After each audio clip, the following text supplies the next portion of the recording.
સંજેલીમાં ST અધિકારીઓના હક્કો સામે સવાલ। અન્ય જ્ઞાતિના લોકો આદિવાસી બની બેઠા હોવાના આક્ષેપો। અધિકારીઓની ભૂમિકાની પણ તપાસની માંગ। ડુપ્લિકેટ એસટી સર્ટિફિકેટના આધારે નોકરી અને સરકારી લાભો મેળવવાના આક્ષેપો વચ્ચે દાહોદ કલેક્ટરને આવેદનપત્ર। 15 દિવસનું અલ્ટિમેટમ। દાહોદ જિલ્લાના સંજેલી તાલુકામાં એસટી પ્રમાણપત્રને લઈ ગંભીર સવાલો ઊભા થયા છે।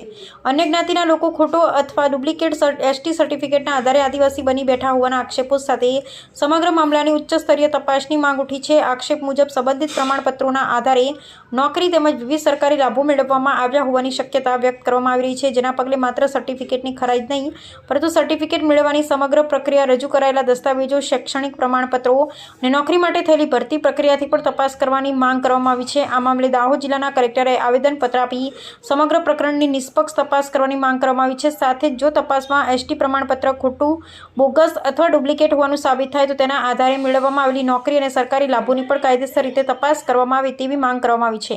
અધિકારીઓની સળવણી પણ આશંકાના ગેરમાં હોવાની શંકા। આ મામલો માત્ર લાભ મેળવનાર વ્યક્તિઓ પૂરતું સીમિત ન રહેતા પ્રમાણપત્રની પ્રક્રિયામાં કોઈ અધિકારી કે કર્મચારીની બેદરકારી, ગેરરીતિ અથવા સળવણી હતી કે કેમ તે દિશામાં પણ તપાસ થવી જોઈએ તેવી માંગ ઉઠી છે।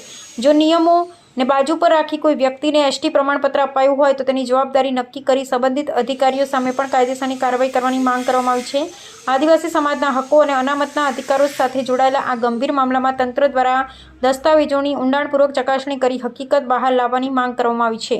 આવેદનપત્ર સાથે 15 દિવસનું અલ્ટિમેટમ આપવામાં આવ્યું હોવાનું જણાવાયું છે। હાલ સમગ્ર મામલો આક્ષેપોના તબક્કે છે અને સત્તાવાર તપાસ બાદ જ હકીકત સ્પષ્ટ થશે, પરંતુ સવાલ એ છે કે જો ખરેખર અન્ય જ્ઞાતિના વ્યક્તિઓએ ખોટા એસટી પ્રમાણપત્રના આધારે આદિવાસી તરીકેના હક્કો મેળવ્યા હોય તો આ પ્રમાણપત્રો કોણે અને કેવી રીતે મંજૂર કર્યા? નોકરી અને સરકારી લાભો મેળવવામાં કોઈ અધિકારીની ભૂમિકા હતી કે નહીં? અને જો ગેરરીતિ સાબિત થાય તો જવાબદાર સામે તંત્ર ક્યારે અને કેટલી કડક કાર્યવાહી કરશે? પબ્લિક ઇન્ડિયા ન્યૂઝ, જસુભાઈ ગણાવા અને અમે સત્યની સાથે।